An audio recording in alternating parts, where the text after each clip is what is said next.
Good morning students. मैं doctor Zubeda Mirza, सह आचार्य इतिहास, श्री कल्याण राजकीय कन्या महाविद्यालय सीकर। स्टूडेंट्स, हमने पिछली क्लासेस में साम्राज्यवाद, उपनिवेशवाद का इतिहास, उपनिवेशवाद और साम्राज्यवाद में अंतर देख चुके हैं। आज हम देखते हैं कि उपनिवेशों की स्थापना के कारण क्या थे। इतिहास में प्राय 15वीं शताब्दी से लेकर 20वीं शताब्दी तक उपनिवेशवाद का काल रहा। इस काल में यूरोप के लोगों ने विश्व के विभिन्न भागों में उपनिवेश बनाए। इस काल में उपनिवेशवाद में विश्वास के मुख्य कारण थे लाभ कमाने की लालसा, मातृ देश की शक्ति बढ़ाना, मातृ देश में सजा से बचना, स्थानीय लोगों का धर्म बदलवाकर उन्हें उपनिवेशी के धर्म में शामिल करना। कुछ उपनिवेशी यह भी सोचते थे कि स्थानीय लोगों को ईसाई बनाकर तथा उन्हें सभ्यता का दर्शन कराकर वे उनकी सहायता कर रहे हैं, किंतु वास्तविकता में उपनिवेशवाद का अर्थ था आधिपत्य, विस्थापन एवं मृत्यु। उपनिवेश मातृ देश के साम्राज्य का भाग होता था, अतः उपनिवेशवाद का साम्राज्यवाद से घनिष्ठ संबंध है। अब हम देखते हैं उपनिवेशों की स्थापना के क्या कारण थे। व्यापारिक क्रांति में भौगोलिक खोजों ने महत्वपूर्ण भूमिका निभाई। इन भौगोलिक खोजों के साथ ही उपनिवेशवाद का आरंभ हुआ। स्पेन, पुर्तगाल, डच, फ्रांस एवं इंग्लैंड आदि यूरोपीय देशों ने सुदूर देशों में उपनिवेश स्थापित किए। यूरोप में उपनिवेशवाद के आरंभ के कई कारण थे, जिनमें सर्वप्रथम है ट्रिपल जी नीति। भौगोलिक खोजों के फलस्वरूप कोलंबस द्वारा अमेरिका की खोज ने यूरोपीय देशों में स्वर्ण जैसी बहुमूल्य धातु के संग्रह की प्रतिस्पर्धा आरंभ की। स्वर्ण संग्रह की प्रतिस्पर्धा की स्थिति यह थी कि समस्त यूरोप में अधिक स्वर्ण, अधिक समृद्धि, अधिक कीर्ति का नारा बुलंद हुआ।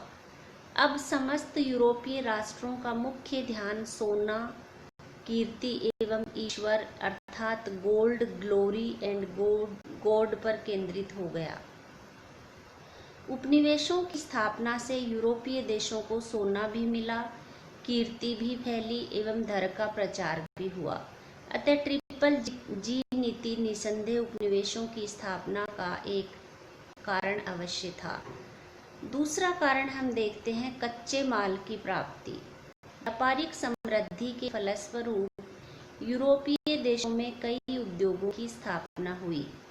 यूरोप में इन उद्योगों के लिए आवश्यक कच्चे माल की कमी थी, अतः यूरोपीय देशों ने कच्चे माल की प्राप्ति हेतु प्राकृतिक संसाधनों एवं अफ्रीकी व एशियाई देशों में उपनिवेशों की स्थापना की।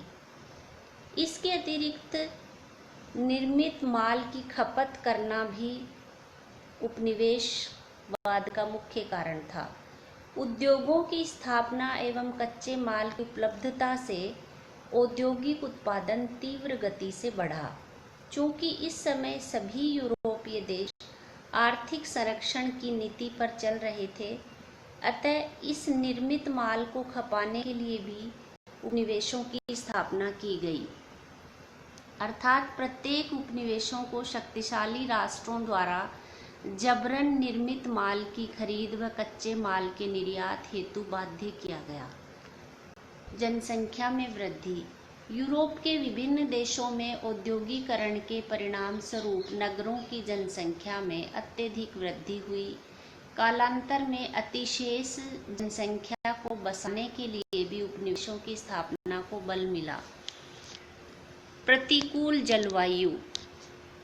यूरोपवासियों को व्यापारिक प्रगति एवं नवीन देशों से संपर्क के फलस्वरूप कई नवीन वस्तुओं का ज्ञान हुआ।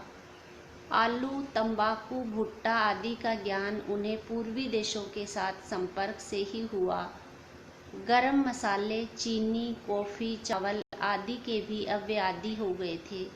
प्रतिकूल जलवायु के कारण ये सभी वस्तुएं यूरोपीय देशों में उगाना संभव न था, अतः यूरोपीय विशेषज्ञ अंग्रेज चाहते थे कि उन्हें ऐसे प्रदेश प्राप्त हो जाए जहां इनकी खेती की जा सके। अतः अनुकूल जलवायु वाले स्थानों में उपनिवेश स्थापना की विचारधारा को बल मिला। समृद्धि की लालसा।